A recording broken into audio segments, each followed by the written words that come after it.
Oke, harga minyak mengalami penurunan dari 119 menjadi di bawah 90 dolar. Lalu kemudian emas akhirnya berhasil rebound kembali. Dan sampai detik ini kita mulai melihat mendekati kembali level 5.200-an. Tapi kira-kira apakah nanti malam masih bisa berlanjut atau justru berbalik turun? Ini ada ulasannya. Oke, satu sisi kalau kita perhatikan di sini kabar bagusnya adalah datang dari imbal hasil treasury.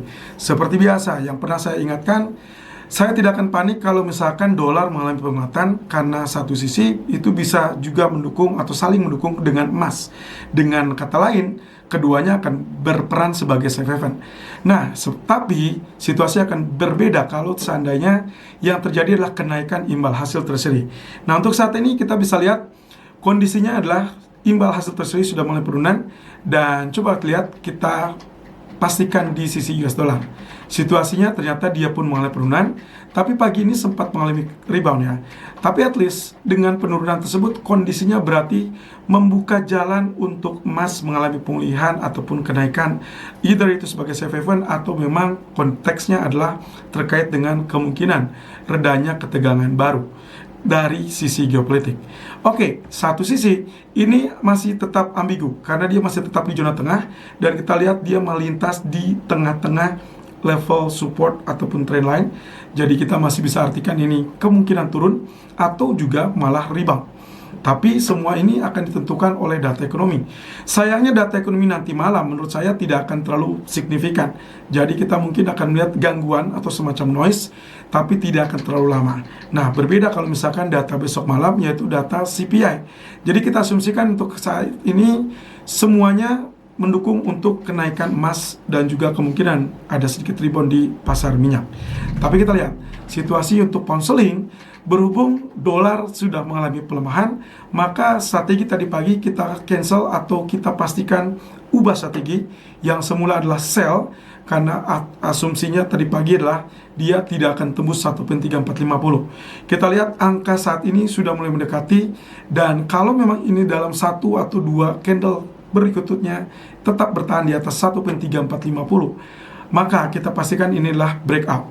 Nah, kalau itu yang terjadi, maka teman-teman bisa ubah strategi dari sell menjadi buy dengan asumsi bahwa dia akan melanjutkan kenaikan ke 1.3500. Seandainya dia tetap bertahan di atas 1.3420 dan lanjut di atas 1.3450. Sebaliknya, Anda wajib kembali lakukan sell kalau seandainya persyaratan tadi tidak terpenuhi. Dan itu artinya dia akan kembali di bawah 1.3410 dan sangat mungkin untuk kembali turun ke 1.3320. Jika itu yang terjadi, silakan ubah kembali strategi menjadi sell. Nah, sementara kalau kita lihat dari grafik daily-nya, pound sterling sebetulnya sedang berada di titik persimpangan antara dia lanjut naik dengan nembus area MA 200 atau dia kembali turun seandainya gagal untuk tembus MA 200. Jadi kalau lihat dari zona ini, kelihatannya saat ini kita masih diambang 50-50. Seandainya dalam 1 atau 2 hari ke depan dia tidak mampu untuk naik di atas MA 200, berarti kita artikan kenaikan ini bersifat sementara. Oke, kemudian kita cek lagi kondisi crude oil yang sudah berhasil mengalami tekanan turun dari level tertinggi 119, tertahan di zona 100 atau ya ini adalah level 82 ya. Situasinya mungkin akan sedikit berubah teman-teman.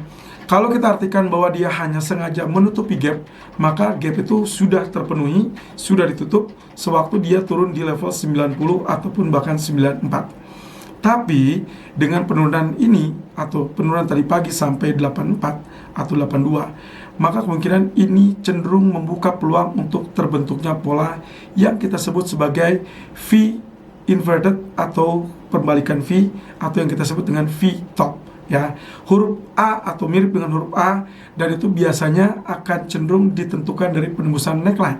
Kali ini neckline-nya ada di level 78. So, kalau misalkan dalam 1 atau 2 jam ke depan kita tidak melihat di atas area 93 atau bahkan di atas 94, maka Anda tetap pertahankan strategi sell, dan jika ternyata dia berhasil tembus level 78, Anda boleh lanjut pertahankan sell dengan asumsi bahwa pola ini akan mengantarkan kita kembali ke area 69 atau bahkan jauh lebih rendah. Tapi sebaliknya, kalau seandainya dalam 1 atau 2 jam ke depan Anda melihat area 93 atau bahkan 94 ditembus, maka ubah strategi menjadi buy dengan asumsi bahwa dia akan kembali menyambangi level 95 ataupun bahkan 98. Yang harus jadi catatan di sini adalah selama dia tidak berhasil atau tidak kembali naik di atas level $100, maka kita bisa pastikan emas masih aman untuk lanjutkan kenaikan. Tapi sebaliknya, jika ternyata ada tanda-tanda untuk kembali di atas level $100, maka Anda harus waspada terkait dengan emas. Walaupun kalau kita perhatikan dari sisi lain, emas kecenderungannya adalah sudah selesaikan penurunan, kemudian dia kembali ke jalur kenaikannya, tapi catatannya adalah kita butuh validasi dari penembusan level 5225. Dan itu hanya bisa dicapai seandainya tidak ada gangguan dari tekanan harga minyak tadi. Oleh karenanya, kalau seandainya kita asumsikan bahwa harga minyak tetap stabil di bawah level $90, maka asumsi saya kita semakin dekat dengan level 5.200, apalagi kita sudah lihat kenaikan tembus level resisten dari triangle. Anda bisa perhatikan pullback ataupun retest resisten ataupun support dari triangle itu sudah terjadi tadi di siang hari, dan so far dia sudah kembali mendekati zona merah. Dan itu berarti saatnya yang paling menentukan apakah dia akan sanggup tembus level ini, dan itu berarti dibutuhkan penembusan di atas 4194 atau 5194. Kalau seandainya ditembus, berarti pertahankan dan lanjutkan buy sampai at least 5220 ataupun 5230, dan seterusnya. Kalau tetap stabil di atas 5180, maka di malam hari Anda bisa lanjutkan buy tersebut dengan asumsi semakin mendekati 5260 ataupun bahkan 5290. Sebaliknya, kalau ternyata di sore ataupun mungkin 3 jam ke depan, saat Anda menyimak video ini, ternyata harga gagal untuk tembus 5185, hati-hati, penurunan berikutnya bisa saja turun kembali di bawah 5140, dan itu akan mencerminkan kesempatan sell untuk mencapai 5100 ataupun bahkan 5090-an. Nah, triknya adalah kalau ternyata di malam hari level 5900 level 5100 atau 5090 ini tidak ditembus, Anda boleh pertimbangkan buy kembali. Tapi seandainya ini tembus, maka Anda lanjut pertahankan sell sampai minimum 5080 atau 5040, 5050.